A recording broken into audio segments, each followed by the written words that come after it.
अस्सलाम वालेकुम Pakistan. Green Pakistan initiative के साथ मैं हूं हाफिज नजम साकिब।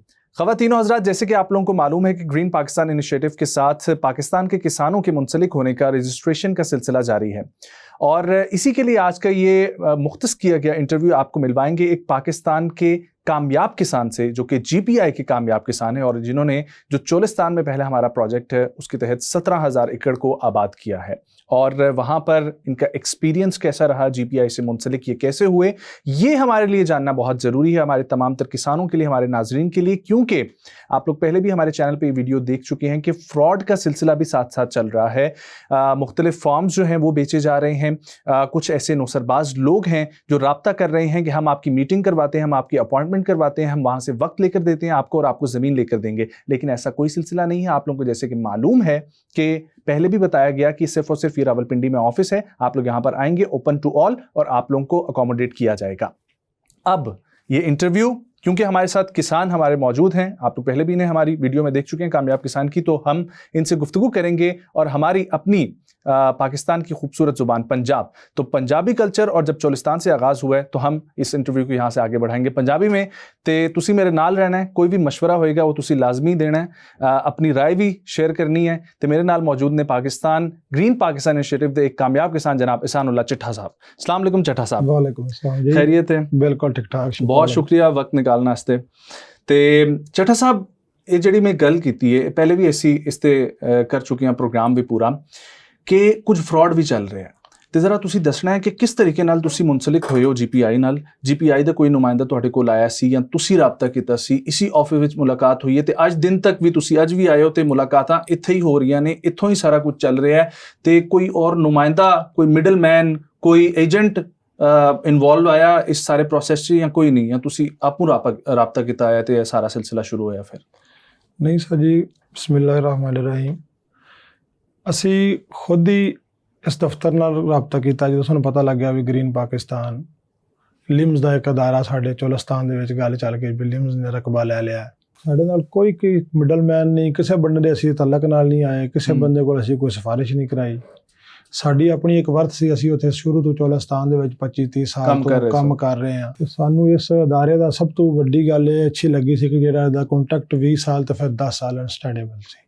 ठीक है यार 30 साल वास्ते रकबा पावांगे, सानू डेली दी जिहड़ी परेशानियां ने, साल 2 साल रकबा बाद कीता, 6 महीने बाद आख्या जी छड़ दिओ, फलाना दे दिता, अगे चले जाओ। इस वजह तो असी इस अदारे नाल अपनी खुशी नाल असी समझे यार साडा सरमाया सिक्योर होएगा, ਜਿਹੜਾ ਅਸੀਂ ਪੈਸਾ ਇਨਵੈਸਟ ਕਰਨਾ ਸਾਡਾ ਉਹ ਸਿਕਿਉਰ ਹੋਵੇ, ਸਾਨੂੰ ਕਿਸੇ ਕਿਸਮ ਦੀ ਪਰੇਸ਼ਾਨੀ ਨਾ ਹੋਵੇ। ਦੂਸਰਾ ਜਿਹੜਾ ਨਾ ਸਾਨੂੰ ਇੱਥੇ ਆਏ ਇਹਨਾਂ ਨੇ ਆਪਣਾ ਸਾਨੂੰ ਜਿਹੜਾ ਸਾਰਾ ਦਿੱਤਾ ਸਿਲਸਿਲਾ ਸਮਝਾਇਆ ਵੀ ਤੁਹਾਨੂੰ ਅਸੀਂ ਉੱਥੇ ਪਾਣੀ ਵੀ ਅਵੇਲੇਬਲ ਕਰਾਂਗੇ, ਤੁਹਾਨੂੰ ਅਸੀਂ ਜਦੀਦ ਕਾਸ਼ਤਕਾਰੀ ਜਿਹੜੀ ਉਹਦੇ ਕੋਲ ਕਰਵਾਉਣੀ ਹੈ। ਅਸੀਂ ਸਾਨੂੰ ਹਰ ਸਾਰੀ ਗੱਲ ਜਿਹੜੀ ਉਹ ਸਾਨੂੰ ਪਸੰਦ ਆਈ। ਇੱਥੇ ਅਸੀਂ ਜਦੋਂ ਆਏ ਆ ਸਾਨੂੰ ਲੋਕਾਂ ਨੇ, ਮੁਖਤਲਿਫ ਲੋਕਾਂ ਨੇ ਇੱਥੇ ਦਫ਼ਤਰ ਦੇ ਅੰਦਰ ਆ ਕੇ ਸਵਾਲ ਕੀਤੇ ਨੇ, ਬੰਦਿਆਂ ਕੋਲ ਪੁੱਛਿਆ ਤੁਸੀਂ ਕਿਵੇਂ ਜ਼ਮੀਨ ਲਈ ਸੀ? ਅਸੀਂ ਚਾਹੇ ਆਪਣੇ ਇਲਾਕੇ 'ਚ ਵੀ ਪੁੱਛਿਆ ਹੋਏਗਾ, ਪੁੱਛਿਆ ਸਾਰਿਆਂ ਨੇ ਪੁੱਛਦੇ ਨੇ ਬੰਦਿਆਂ ਨੂੰ। ਉਹਦੇ ਜਿੱਥੇ ਬੰਦਾ ਬੈਠਾ ਹੋਇਆ ਔਰ ਬੰਦਾ ਸਮਝਦਾ ਨਾ 17,000 ਏਕੜ ਜ਼ਮੀਨ ਲਾ ਲਈ ਯਾਰ, ਪਤਾ ਨਹੀਂ ਇਹਨਾਂ ਨੂੰ ਕਿਸ ਤਰ੍ਹਾਂ। ਅਸੀਂ ਉਹਨਾਂ ਨੂੰ ਸਾਰਿਆਂ ਨੂੰ ਦੱਸ ਰਹੇ ਅੱਜ ਦੇ ਦਿਨ ਤੱਕ ਵੀ ਅਸੀਂ ਚਾਹ ਦਾ ਕੱਪ ਵੀ ਦਫ਼ਤਰ ਵਾਲਿਆਂ ਕੋਲ ਪੀਤਾ, ਬਿਸਕੁਟ ਵੀ ਚਾਹ ਦਫ਼ਤਰ ਵਾਲਿਆਂ ਦੇ ਖਾਦੇ ਨੇ, ਤੇ ਸਾਨੂੰ ਰਕਬਾ ਇਹਨਾਂ ਨੇ ਦਿੱਤਾ। ਕਿਸੇ ਕਿਸਮ ਦੇ ਕੋਈ ਰਵਾਦਾਰ ਨਹੀਂ ਸਾਡੇ ਕੋਲ। ਠੀਕ ਹੈ, ਤੇ ਤੁਸੀਂ ਇਹ ਵੀ ਗੱਲਾਂ ਚੱਲ ਰਹੀਆਂ ਨੇ ਕਿ ਚਲੋ ਇੱਕ ਤੇ ਉਹ ਵੀ ਹੈ ਕਿ ਫਰਾਡੀਏ ਮਾਰਕੀਟ 'ਚ ਨੇ ਤੇ ਉਹ ਫਾਰਮ ਵੀ ਵੇਚ ਰਹੇ ਨੇ, ਤੇ ਉਹ ਕਹਿੰਦੇ ਨੇ ਅਸੀਂ ਤੁਹਾਡੀ ਅਪਾਇੰਟਮੈਂਟ ਫਿਕਸ ਕਰਾਵਾਂਗੇ, ਰਜਿਸਟਰਡ ਤੁਹਾਨੂੰ ਕਰਵਾਵਾਂਗੇ, ਤੇ ਉਹਦੇ ਤੋਂ ਪੈਸੇ ਲੈ ਰਹੇ ਨੇ। ਲੇਕਿਨ ਦੂਸਰੀ ਚੀਜ਼ ਇਹ ਵੀ ਕਿਹਾ ਜਾ ਰਿਹਾ ਹੈ ਕਿ ਕੁਝ ਸਿਫਾਰਿਸ਼ ਹੋਏਗੀ ਤੇ ਤੁਹਾਨੂੰ ਰਕਬਾ ਮਿਲੇਗਾ। ਉਹ ਸਰ ਜੀ ਇੱਥੇ ਅਸੀਂ ਜੋ ਦਫ਼ਤਰ ਆਏ ਨਾ ਮੁਖਤਲਿਫ ਲੋਕ ਜਦੋਂ ਪੁੱਛਣਾ ਤੇ ਅਸੀਂ ਐਵੇਂ ਕਰ ਰਹੇ ਹਾਂ ਜੀ, ਇਸ ਤਰੀਕੇ ਪੁੱਛਣਾ ਆਪਣੇ ਤੌਰ 'ਤੇ ਅਸੀਂ ਆਪਣੇ ਨੌਲੇਜ ਵਾਸਤੇ ਬੰਦਿਆਂ ਨੂੰ ਪੁੱਛਦੇ ਰਹੇ ਹਾਂ।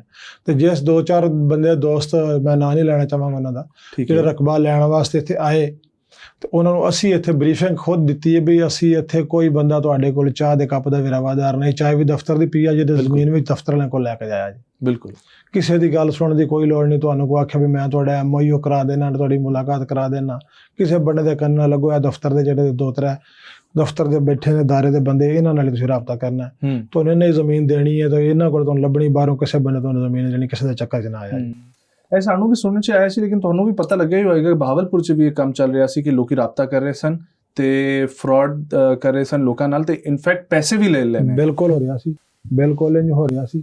2-4 ਬੰਦਿਆਂ ਨਾਲ ਹੋਇਆ ਵੀ ਅਸੀਂ ਤਾਂ ਉਹਨਾਂ ਬੰਦਿਆਂ ਨੂੰ ਆਖਿਆ ਵੀ ਤੁਸੀਂ ਥਰੂ ਆਊਟ ਜਾ ਕੇ ਦਫ਼ਤਰ ਨਾਲ ਗੱਲ ਕਰੋ। ਦਫ਼ਤਰ ਦਾ ਕੰਸਲਟ ਬੰਦਾ ਹੀ ਨਹੀਂ। ਤੁਸੀਂ ਦਫ਼ਤਰ ਜਾਓ, ਤੁਸੀਂ ਰਸਤੇ ਜਦੋਂ ਵਾਇਆ ਕਿਸੇ ਤੀਸਰੇ ਬੰਦੇ ਕੋਲ ਜਾਓਗੇ ਤੇ ਉਹ ਤੀਸਰੇ ਬੰਦੇ ਤੋਂ ਜਦੋਂ ਤਲਕ ਹੀ ਨਹੀਂ ਆ ਕਿ ਦਫ਼ਤਰ ਨੇ ਜ਼ਮੀਨ ਦੇ ਲਿਮਸ ਦੀ ਹੈ, ਲਿਮ ਅਦਾਰਿਆਂ ਨੇ ਰਕਬਾ ਦੇਣਾ ਹੈ, ਅਦਾਰਿਆਂ ਨੇ ਤੁਹਾਡੇ ਨਾਲ MOU ਸਾਈਨ ਕਰਨਾ ਪਹਿਲੇ, ਫਿਰ ਉਹਨੇ ਤੁਹਾਨੂੰ ਰਕਬਾ ਵਿਖਾ ਕੇ ਜੋ ਤੁਸੀਂ ਰਕਬਾ ਪਸੰਦ ਕਰ ਲਓ ਕਿ ਤੁਹਾਡਾ ਐਗਰੀਮੈਂਟ ਹੋਣਾ ਹੈ। ਤੇ ਹੁਣ ਇਹ ਵੀ ਦੱਸੋ ਕਿ ਇਹ ਕੋਈ ਲੰਮਾ ਪ੍ਰੋਸੈਸ ਆਇਆ, ਬਹੁਤ ਕੋਈ ਮਸਲਾ ਹੋਇਆ ਜ਼ਮੀਨ ਲੈਣ ਵਾਸਤੇ, ਜਾਂ ਸਭ ਕੁਝ ਆਸਾਨ ਕੋਈ ਮਰਹਲਾਵਾਰ ਆਰਾਮ ਨਾਲ? ਕਿਸੇ ਕਿਸਮ ਦਾ ਕੋਈ ਮਸਲਾ ਨਹੀਂ। ਜਿਵੇਂ ਸਟੈਪ ਬਾਈ ਸਟੈਪ ਸਾਨੂੰ ਇੱਥੇ ਆਏ ਆ, ਇਹਨੂੰ ਸਾਨੂੰ ਦੁਬਾਰਾ ਭੇਜਿਆ ਸੀ ਕਿ ਰਕਬਾ ਦੇਖਿਆ, ਦੇਖ ਕੇ ਦੁਬਾਰਾ ਆਪਣੀ ਮਰਜ਼ੀ ਨਾਲ ਰਕਬਾ ਆਪਣੀ ਮਰਜ਼ੀ ਨਾਲ ਰਕਬਾ ਦੇਖਿਆ। ਤੇ ਤੁਸੀਂ ਗੰਦਮ ਵੀ ਇਸ ਵਾਰੀ ਉਹਦੇ ਤੇ ਕਾਸ਼ਤ ਕੀਤੀ? ਜੀ ਉਹ ਤੇ ਕਾਸ਼ਤ ਕੀਤੀ। ਹਾਂ, ਤੇ ਹੁਣ ਕਪਾਸ ਵੀ ਉਹਦੇ ਤੇ ਕਾਸ਼ਤ ਕਰ।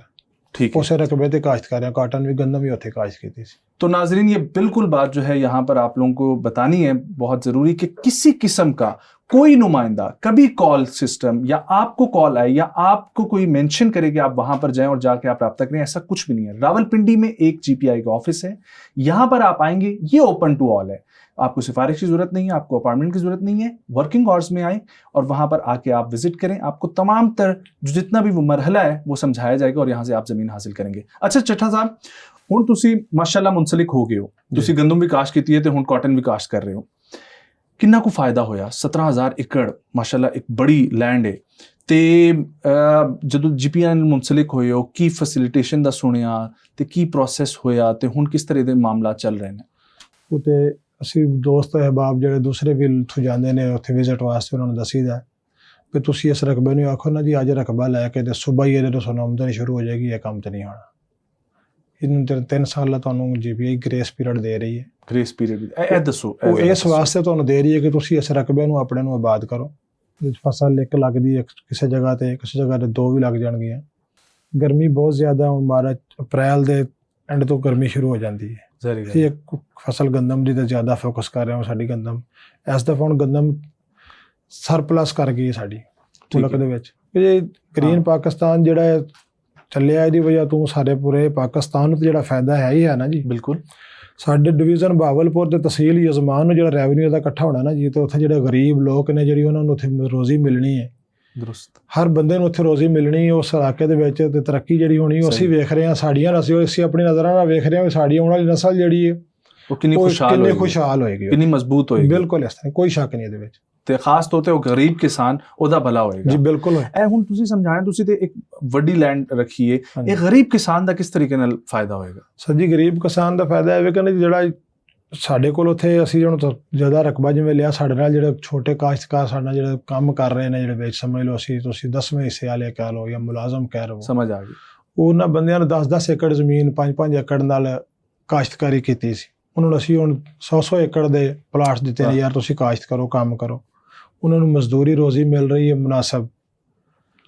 ਇੱਕ ਖਾਨਦਾਨ ਜਿੱਥੇ 10 ਏਕੜ ਦੇ ਪਾ ਲਿਆ ਸੀ, ਇੱਕ ਖਾਨਦਾਨ ਨੂੰ 100 ਏਕੜ ਰਕਬਾ ਸੀ ਦੇ ਦਿੱਤਾ, ਯਾਰ ਤੁਸੀਂ ਇੱਕ ਖਾਨਦਾਨ 100 ਏਕੜ ਦਾ ਕੰਮ ਕਰੋ। ਉਹ ਬਹੁਤ ਖੁਸ਼ ਨੇ ਆਪਣੀ, ਉਹਨਾਂ ਨੂੰ ਆਪਣੀ ਨੇਕ ਨੀਤੀ ਨਾਲ ਕੰਮ ਕਰਨ ਵਾਲੇ ਬੰਦੇ ਨੂੰ ਭੁੱਖ ਕੋਈ ਨਹੀਂ ਜੀ ਕਿਸੇ ਜਗ੍ਹਾ ਤੇ। ਸਹੀ ਹੈ। ਬਸ ਉਸ ਲੋਕ ਸਾਡੇ ਇਲਾਕੇ ਦੇ ਬੰਦੇ ਜਿਹੜੇ ਨੇ, ਉਹਨਾਂ ਨੂੰ ਜਿਹੜਾ ਰੋਜ਼ਗਾਰ ਮਿਲ ਗਿਆ ਨਾ ਜੀ, ਹਰ ਬੰਦੇ ਨੂੰ।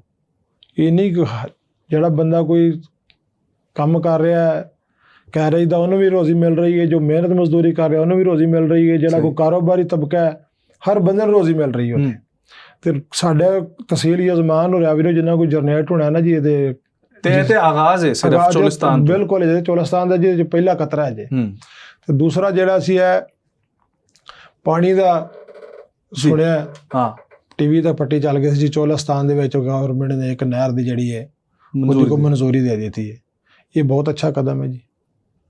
ਕਿੰਨਾ ਕੁ ਫਾਇਦਾ ਹੋਏਗਾ ਤੁਹਾਨੂੰ? ਪਾਣੀ ਦਾ ਮਸਲਾ ਹੱਲ ਹੋ ਗਿਆ? ਸਰ ਜੀ, ਪਾਣੀ ਦਾ ਮਸਲਾ, ਮੇਨ ਪਾਣੀ ਦਾ ਹੀ ਤਾਂ ਮਸਲਾ ਸੀ। ਪਾਣੀ ਦਾ ਮਸਲਾ, ਇਸ ਪਾਣੀ ਦੇ ਚੋਲਿਸਤਾਨ ਵਾਸਤੇ ਜੇ ਪਾਣੀ ਦਾ ਮਸਲਾ ਇਵੇਂ ਹੱਲ ਹੋ ਜਾਂਦਾ, ਨਹਿਰ ਪੋਸੀਬਲ ਆ ਜਾਂਦੀ ਹੈ। ਸੁਣ ਰਹੇ ਹਾਂ ਬਹੁਤ ਵੱਡੀ ਨਹਿਰ ਇੱਕ ਜਿਹੜੀ ਉਹ ਆ ਰਹੀ ਹੈ, ਜਿਹੜੀ ਚੋਲਿਸਤਾਨ ਦੇ ਸਾਰੇ ਰਕਬੇ ਨੂੰ ਆਬਾਦ ਕਰਨ ਵਾਸਤੇ ਪਾਣੀ ਦੇਗੀ। ਤੇ ਇਨਸ਼ਾਅੱਲਾ ਇਹ ਜੇ 2 ਸਾਲ ਦਾ 1.5 ਸਾਲ ਦਾ ਪੀਰੀਅਡ ਜਿਹਦੇ ਵਿੱਚ ਆ ਜਾਂਦਾ ਪਾਣੀ ਦੇ ਸਾਰੇ ਇਸ ਮੁਲਕ ਨੂੰ ਭੁੱਖੀ ਕੋਈ ਨਹੀਂ ਕਿਸੇ ਕਿਸਮ ਦੀ, ਇਹ ਸਾਰੇ ਰਕਬੇ ਆਬਾਦ ਹੋ ਜਾਣੇ ਨੇ। ਬਿਹਤਰੀਨ। ਅੱਛਾ, ਮੈਂ ਚਾਹਨਾ ਤੁਸੀਂ ਨਾ, ਕਿਉਂਕਿ ਬਹੁਤ ਅਰਸੇ ਤੋਂ ਉੱਥੇ ਕੰਮ ਕਰ ਰਹੇ ਹੋ, ਉੱਥੇ ਦੀ ਜ਼ਮੀਨ ਨੂੰ ਸਮਝਦੇ ਹੋ ਤੇ ਖਾਦ ਕਿਸ ਤਰੀਕੇ ਨਾਲ ਉੱਥੇ ਕੰਮ ਕਰੇਗੀ, ਨਹੀਂ ਕਰੇਗੀ, ਕਿਹੜਾ ਬੀਜ ਕੰਮ ਕਰੇਗਾ, ਉਹ ਸਾਰੀਆਂ ਚੀਜ਼ਾਂ ਵੀ ਤੁਸੀਂ ਸਮਝਦੇ ਹੋ। ਤੇ ਕੀ ਰਿਕਮੈਂਡ ਕਰੋਗੇ ਉੱਥੇ ਜਿਹੜੇ ਕਾਸ਼ਤਕਾਰ ਕਰ ਰਹੇ ਨੇ ਜਾਂ ਨਵੇਂ ਕਾਸ਼ਤਕਾਰ ਉੱਥੇ ਜਾ ਰਹੇ ਨੇ, ਜ਼ਮੀਨਾਂ ਲੈ ਰਹੇ ਨੇ, ਕਿ ਕਿਸ ਫਸਲ ਉੱਤੇ ਜ਼ਿਆਦਾ ਫੋਕਸ ਕਰਨ, ਕਿਹੜੀ ਫਸਲ ਦੀ ਬਿਜਾਈ ਕਰਨ ਜਿਹਦੇ ਉੱਤੇ ਜ਼ਿਆਦਾ ਫਾਇਦਾ ਹੋਏਗਾ, ਜ਼ਿਆਦਾ ਰੈਵਨਿਊ ਜਨਰੇਟ ਹੋਏਗਾ? ਜੀ ਸਭ ਤੋਂ ਮੇਨ ਫਸਲ ਜਿਹੜੀ ਚੋਲਿਸਤਾਨ ਦੇ ਵਿੱਚ ਉੱਥੇ ਜਿਹੜੀ ਉਹ ਗੰਦਮ ਦੀ ਹੈ। ਗੰਦਮ ਦੀ, ਹਾਂਜੀ, ਜਿਹਨੂੰ ਤੁਸੀਂ ਪਿਵਟ ਤੇ ਵੀ ਕਾਮਯਾਬ ਕਰ ਸਕਦੇ ਹੋ। ਤੇ ਪਿਵਟ ਸਿਸਟਮ ਉੱਥੇ ਚੱਲ ਵੀ ਰਿਹਾ, ਪਿਵਟ ਸਿਸਟਮ ਡ੍ਰਿਪ ਸਿਸਟਮ ਵੀ ਚੱਲ ਰਿਹਾ, ਸਿਸਟਮ ਵੀ ਤੁਹਾਡਾ ਚੱਲ ਰਿਹਾ। ਕਾਟਨ ਦੀ ਜਿਹੜੀ ਫਸਲ ਹੈ ਨਾ ਸਰ, ਉਹ ਕਾਟਨ ਦੀ ਫਸਲ ਫਰਵਰੀ 'ਚ ਜਾਂ ਤਾਂ ਇੱਕ ਫਸਲ ਫਿਰ ਗੰਦਮ ਨੂੰ ਤੁਸੀਂ ਵਿਦਡਰਾ ਕਰਕੇ ਫਿਰ ਕੱਲੀ ਕਾਟਨ ਲਾਓ। ਅੱਛਾ ਚੱਠਾ ਸਾਹਿਬ, ਇਹ ਦੱਸੋ ਤੁਸੀਂ ਉਸ ਜ਼ਮੀਨ ਨੂੰ ਸਮਝਦੇ ਹੋ, 17,000 ਏਕੜ ਤੁਸੀਂ ਆਬਾਦ ਕੀਤਾ ਹੈ, ਤੇ ਨਾਜ਼ਰੀਨ ਨੂੰ ਦੱਸੋ ਉੱਥੇ ਜਿਹੜੇ ਕਿਸਾਨ ਮੌਜੂਦ ਨੇ ਤੁਹਾਡੇ ਇਲਾਕੇ 'ਚ ਕਿਹੜੀ ਫਸਲ ਜਿਹੜਾ ਸਭ ਤੋਂ ਚੰਗੀ ਹੋ ਰਹੀ ਹੈ ਤੇ ਹੋਰ ਕੀ ਲੱਗ ਸਕਦਾ ਹੈ, ਤੇ ਇਸ ਵੇਲੇ ਵੀ ਤੁਸੀਂ ਜਿਹੜੇ ਤੁਹਾਡੇ ਫਾਰਮ 'ਚ ਵੀ ਤੁਸੀਂ ਕੰਮ ਕਰ ਰਹੇ ਹੋ ਕਿਹੜੀ ਫਸਲ ਤੇ ਕੋਈ ਸਬਜ਼ੀਆਂ ਹਨ ਜਾਂ ਕੁਝ ਹੋਰ ਹੋ ਸਕਦਾ ਹੈ, ਤੇ ਉਹ ਦੱਸੋ ਪਲੀਜ਼। ਸਰ ਜੀ ਗੰਦਮ ਦੇ ਨਾਲ ਅਸੀਂ ਗੰਦਮ ਦੀ ਫਸਲ ਦੇ ਨਾਲ ਬਲੰਗੂ ਲਾਇਆ ਸੀ, ਚੀਆ ਸੀਡ। ਹਾਂਜੀ, ਉਹ ਸਾਡਾ ਬਹੁਤ ਅੱਛਾ ਹੋਇਆ। ਦੇਖੋ ਮੌਸਮ ਦੇ ਵਿੱਚ ਇਹ ਤੇ ਸਾਰੀ ਜਿਹੜਾ ਵੀ ਫਸਲ ਬੀਜਣੀ ਉਹ ਤੇ ਅੱਲਾ ਦੀ ਜ਼ਾਤ ਨਾਲ ਭਾਈਵਾਲੀ ਤੋਂ ਦੀ ਹੈ, ਉਸ ਮਾਲਕ ਸੋਹਣੇ ਨੇ ਕਰਨਾ ਬੇਸ਼ੱਕ। ਤੇ ਇਹ ਫਸਲ ਉਹ ਵੀ ਕਾਮਯਾਬ ਸਾਡੀ ਉੱਥੇ ਕਾਫੀ ਹੋਈ ਹੈ। ਪਿਆਜ਼ ਸਾਡਾ ਬਹੁਤ ਅੱਛਾ ਹੋਇਆ। ਉਸ ਤੋਂ ਬਾਅਦ ਸਰ ਹੁਣ ਅਸੀਂ ਤਿੱਲੀ ਲਾ ਰਹੇ ਹਾਂ, ਤਿੱਲੀ ਲਾਈ ਉੱਥੇ ਕਾਟਨ ਦੇ ਨਾਲ, ਤਿੱਲੀ ਵੀ ਕਾਟਨ ਵੀ ਸਾਡੀ ਬਹੁਤ ਅੱਛੀ ਹੈ। ਜਿਹੜੀ ਅਸੀਂ ਫਰਵਰੀ ਮਾਰਚ ਦੀ ਕਾਟਨ ਲਾਈ ਹੈ, ਬਹੁਤ ਅੱਛੀ ਕਾਟਨ ਹੈ ਸਾਡੀ। ਠੀਕ ਹੈ। ਤੇ ਹੁਣ ਅਸੀਂ ਤਿੱਲੀ ਲਾ ਰਹੇ ਹਾਂ, ਤਿੱਲੀ ਵੀ ਸਾਡੀ ਕਾਮਯਾਬ ਹੈ। ਕੋਈ ਲਸਣ? ਬਿਲਕੁਲ ਲਸਣ ਲਾ ਰਹੇ ਹਾਂ, ਸਬਜ਼ੀਆਂ ਲਾ ਰਹੇ ਹਾਂ, ਮਟਰ ਲੱਗ ਰਿਹਾ ਉੱਥੇ। ਅੱਛਾ, ਇਹ ਕਾਮਯਾਬ ਨੇ ਸਾਰੇ? ਜੀ ਕਾਮਯਾਬ। ਇਹ ਤੁਸੀਂ ਦੱਸੇ ਆਲੂ ਦੀ ਫਸਲ ਵੀ ਕਾਮਯਾਬ। ਤੇ ਇਸ ਤਰ੍ਹਾਂ ਮਤਲਬ ਕਿ ਗੰਦਮ, ਕਪਾਸ ਤੇ ਬਾਕੀ ਇਹ ਸਬਜ਼ੀਆਂ ਜਿਹੜੀਆਂ ਬਿਲਕੁਲ ਸਾਰੀਆਂ ਫਸਲਾਂ ਉੱਥੇ ਕਾਮਯਾਬ ਹੋ ਰਹੀਆਂ ਨੇ ਸਰ। ਜਿਹੜੀਆਂ ਰਕਬੇ ਥੋੜਾ ਜਿਹਾ ਇਸ਼ੂਜ਼ ਜਿਹੜੇ ਹੈ ਨੇ, ਪਾਣੀ ਦਾ ਜਿਹੜਾ ਕੁਝ ਅੱਗੇ ਰਕਬੇ ਹਨ, ਉਹਨਾਂ ਜਿਹਨਾਂ ਰਕਬਿਆਂ ਨੇ ਪਾਣੀ ਇਸ ਟਾਈਮ ਜਿਹੜੇ ਚੱਲ ਰਹੇ ਨੇ ਬਾਅਦ ਅਸੀਂ ਕਰ ਲਏ ਨੇ, ਉਹਨਾਂ ਦੇ ਉੱਤੇ ਜਿਹੜੀ ਪੇਵੜ ਨਾਲ ਗੰਦਮ ਮਿਲੀਆਂ ਲਾਈਆਂ ਨੇ, ਪੇਵੜ ਆਲਰੇਡੀ ਚੱਲ ਵੀ ਚੁੱਕੇ ਆ, ਅਦਾਰੇ ਦੇ ਵੀ ਚੱਲ ਚੁੱਕੇ ਨੇ ਉੱਥੇ। ਤੇ ਉਹ ਸਰ ਬਹੁਤ ਅੱਛੀ ਗੰਦਮ ਹੋਈ ਪੇਵੜ ਤੇ ਵੀ। ਬੰਦੇ ਕਹਿ ਰਹੇ ਨੇ ਜੀ ਟਿੱਬੇ ਨੇ ਜੀ ਕਿਵੇਂ ਆਬਾਦ ਕਰਾਂਗੇ, ਸਾਡੇ ਕੋਲ ਅਸੀਂ ਆਬਾਦ ਕਰਕੇ ਉੱਥੇ ਗੰਦਮ ਲਾਈ ਸੀ, ਲੋਕ ਵੇਂਦੇ ਨੇ ਜਾ ਕੇ। ਮੈਂ ਕਿਹਾ ਐਕਸਪੈਰੀਮੈਂਟ ਅਸੀਂ ਕੀਤਾ, ਤੁਸੀਂ ਦੇਖ ਲਓ। ਵਾਹ। ਤੇ ਗੰਦਮ ਤੇ ਕੋਈ ਮਸਲਾ ਨਹੀਂ, ਗਰਮੀ ਦੇ ਵਿੱਚ ਜਿਹੜੀ ਗਰਮੀ ਵਾਲੀ ਫਸਲ ਹੈ ਨਾ, ਜਰਾ ਥੋੜਾ ਗਰਮੀ ਦੇ ਨਾਲ ਸਾਡੇ ਕੋਲ ਦੱਖਣ ਚੱਲਦਾ ਬਹੁਤ ਜ਼ਿਆਦਾ, ਉਹਦੇ ਵਿੱਚ ਥੋੜਾ ਰੇਤ ਵਾਲੀ ਜਗ੍ਹਾ ਥੋੜੀ ਫਸਲਾਂ ਘੱਟ ਲਾਈ ਦੀਆਂ। ਹੁਣ ਗੁਆਰਾ ਅੱਜ ਲੱਗਦਾ ਹੈ, ਲੇਕਿਨ ਇਹੀ ਤੇ ਤੁਸੀਂ ਦੱਸਣਾ ਹੈ ਨਾ, ਇਸ ਮਹੀਨੇ ਵਿੱਚ 6ਵੇਂ ਮਹੀਨੇ 'ਚ ਹੁਣ ਅਸੀਂ ਐਂਡ ਤੇ ਗੁਆਰਾ ਲਾ ਦੇਣਾ। ਗੁਆਰੇ ਦਾ ਵੀ ਬਹੁਤ ਅੱਛਾ ਰੇਟ ਹੈ, 15 ਮਣ ਏਕੜ ਦਾ ਗੁਆਰਾ ਵੀ ਉਤਰ ਆਉਂਦਾ। ਗੁਆਰੇ ਦੀ ਫਸਲ ਲਾ ਰਹੇ ਹਾਂ। ਤੇ ਮਤਲਬ ਇਸ ਤਰ੍ਹਾਂ ਗੰਦਮ ਦੇ ਇਲਾਵਾ ਹੋਰ ਵੀ ਬਹੁਤ ਸਾਰੀ ਸ਼ੈਵਾਂ ਨੇ ਜੋ ਤੁਸੀਂ ਕਰ ਸਕਦੇ ਹੋ, ਤੇ ਉਹ ਤੇ ਅਸੀਂ ਬਾਰ-ਬਾਰ ਦੱਸ ਰਹੇ ਹਾਂ ਕਿ ਤੁਸੀਂ ਅਗਰ ਜਾ ਰਹੇ ਹੋ ਚੋਲਿਸਤਾਨ ਤੇ ਜਾ ਕੇ ਚੱਠਾ ਸਾਹਿਬ ਨਾਲ ਬੇਸ਼ੱਕ ਰਾਬਤਾ ਕਰੋ। ਚੱਠਾ ਸਾਹਿਬ ਤੁਹਾਨੂੰ ਹੈਲਪ ਆਊਟ ਕਰਨਗੇ, ਜ਼ਰਾ ਦੱਸਣਗੇ ਕਿ ਇੱਥੇ 17,000 ਏਕੜ ਕਿਸ ਤਰੀਕੇ ਨਾਲ ਆਬਾਦ ਹੋਇਆ। ਚੱਠਾ ਸਾਹਿਬ, ਆਖਰ 'ਚ ਤੁਹਾਡੇ ਕਿਸਾਨ ਭਾਈ ਤੁਹਾਨੂੰ ਸੁਣ ਰਹੇ ਨੇ, GPI ਦਾ ਮਕਸਦ ਇਹ ਹੈ ਪੂਰੇ ਪਾਕਿਸਤਾਨ ਨੂੰ ਆਬਾਦ ਕਰਨਾ ਹੈ। ਚਾਹੇ ਕੋਈ ਤੁਹਾਨੂੰ ਸੁਣ ਰਿਹਾ ਪੰਜਾਬ ਦੇ ਕਿਸੇ ਇਲਾਕੇ ਤੋਂ, ਸਿੰਧ ਤੋਂ, ਗਿਲਗਿਤ ਬਲਤਿਸਤਾਨ ਤੋਂ ਜਾਂ ਕਸ਼ਮੀਰ ਤੋਂ, ਉਹਨਾਂ ਤੱਕ ਵੀ GPI ਅਪਰੋਚ ਕਰੇਗਾ। ਉਹ ਵੀ ਜ਼ਮੀਨਾਂ GPI ਤੋਂ ਇਸੇ ਤਰੀਕੇ ਨਾਲ ਲਵਣਗੇ ਜਿਸ ਤਰੀਕੇ ਨਾਲ ਤੁਸੀਂ ਲਈਆਂ ਨੇ। ਤੇ ਮੈਂ ਕਹਿੰਦਾ ਕਿਸਾਨ ਭਾਈਆਂ ਵਾਸਤੇ ਕੋਈ ਮੈਸੇਜ, ਕੋਈ ਸਮਝਾਣਾ ਚਾਹੁੰਦੇ ਹੋ, ਕੁਝ ਕਹਿਣਾ ਚਾਹੁੰਦੇ ਹੋ? ਸਰ ਜੀ ਮੈਂ ਕਿਸਾਨ ਭਾਈਆਂ ਨੂੰ ਇਹੋ ਮਸ਼ਵਰਾ ਦਿਆਂਗਾ ਵੀ ਕੋਈ ਬੰਦਾ ਕਿਸੇ ਦੀ ਗੱਲ ਤੇ ਕੰਨ ਨਾ ਰੱਖੇ। ਬਹੁਤ ਅੱਛਾ GPI ਕੋਲ ਰਕਬਾ ਹਰ ਬੰਦੇ ਨੂੰ ਜਿੰਨਾ ਕੋਈ ਬੰਦਾ ਆਬਾਦ ਕਰ ਸਕਦਾ, ਕਾਸ਼ਤ ਕਰ ਸਕਦਾ, ਕੋਈ 1000 ਏਕੜ ਕਰ ਸਕਦਾ, ਕੋਈ 2 ਕਰ ਸਕਦਾ, ਹਰ ਬੰਦੇ ਨੂੰ ਰਕਬਾ ਲੈਣਾ ਚਾਹੀਦਾ। ਤੇ ਡਾਇਰੈਕਟ ਆ ਕੇ ਦਫ਼ਤਰ 'ਚ ਲੈਣਾ ਚਾਹੀਦਾ, ਦਫ਼ਤਰ ਨਾਲ ਰਾਬਤਾ ਕਰਕੇ ਲੈਣਾ ਚਾਹੀਦਾ ਰਕਬਾ। ਇਸ ਰਕਬੇ ਨੂੰ ਕੱਲ ਨੂੰ ਲੋਕਾਂ ਨੇ ਪਛਤਾਣਾ ਜਿਹਨਾਂ ਨਹੀਂ ਲੈਣਾ, ਅੱਜ ਗੱਲਾਂ ਸੁਣ ਲੈਣੀਆਂ ਨੇ ਜੀ, ਇਸ ਵਕਤ ਨੂੰ ਹੱਥ ਨਹੀਂ ਆਣਾ। ਇਹ ਰਕਬੇ ਲੋਕਾਂ ਪਾਸ ਲੱਭਣੇ ਨੇ ਤੇ ਲੋਕਾਂ ਨੂੰ ਮਿਲਣੇ ਨੇ, ਨਹੀਂ ਲੱਭਣੇ। ਸਹੀ ਗੱਲ ਹੈ। ਠੀਕ ਹੈ ਨਾ ਜੀ। ਬਹੁਤ ਸ਼ੁਕਰੀਆ ਚੱਠਾ ਸਾਹਿਬ ਤੁਹਾਡੇ ਵਕਤ ਵਾਸਤੇ, ਤੇ ਮੈਂ ਬਹੁਤ ਸਾਰੀ ਦੁਆਵਾਂ ਤੁਹਾਡੇ ਵਾਸਤੇ, ਤੇ ਯਕੀਨੀ ਤੌਰ ਤੇ ਇੱਕ ਸਾਥ ਬੜਾ ਲੰਬਾ ਚਲੇਗਾ ਤੁਹਾਡੇ ਨਾਲ ਤੇ और भी सारे किसान भाइयों नाल। ख़वातीनो हज़रात, ज़रूर इस वीडियो को शेयर कीजिएगा अपने तमाम तर किसान भाइयों के लिए, क्योंकि हम सब ने मिलकर बेहतरी करनी है पाकिस्तान के लिए। और आप लोग इस वीडियो को जो है वो तमाम तक इस वजह से पहुंचाएं क्योंकि फ्रॉड मार्केट में चल रहे हैं, उसके ऊपर एक्शन भी लिया जा रहा है। और ये जो एक तरीक़ाकार एक कामयाब किसान ने खुद बताया कि कैसे वो मुंसलिक हुए हैं, वो आप लोगों ने सुन लिया। तो सिर्फ यही तरीक़ाकार है, बाकी किसी चीज़ पर कान न धरें। हमारे चैनल को सब्सक्राइब करें, कमेंट करें और हमारी वीडियोस को शेयर करें। मुलाकात होगी फिर एक नई वीडियो में। बहुत सारा ख्याल रखें। अल्लाह हाफ़िज़।